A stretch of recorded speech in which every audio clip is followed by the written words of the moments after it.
Hello, I'm Lois Lee. Thank you for joining us here on CTV News Channel. We'll begin with some breaking news from Ottawa. CTV's senior political correspondent Glen McGregor joins us now with more. Glen, what do you have for us?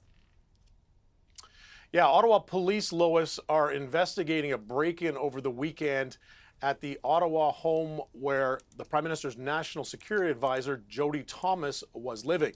And we don't have any indication that she was specifically targeted in this break-in, that it wasn't just a random break-in of the kind that occurs quite often in Ottawa. But the police were going around talking to neighbors, trying to get copies of any security camera video that were recorded that might have shown who the suspect was and what he or she was doing.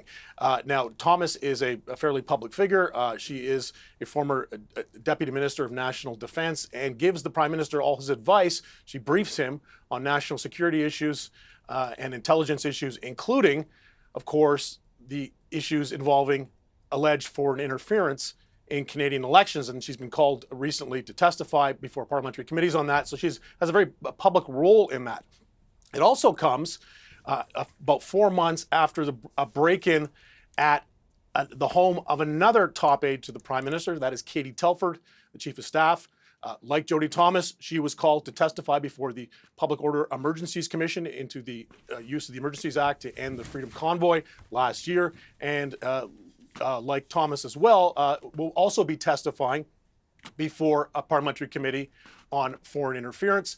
Neither of them will have any kind of formal security in the way that the Prime Minister or cabinet ministers might do, so there's been an increase in the security around both of them. Again, we don't know that these are any way related or that they were specifically targeted, but it is worrying for people around in the Prime Minister's office. Yeah, and Glen, are we hearing anything from the PMO?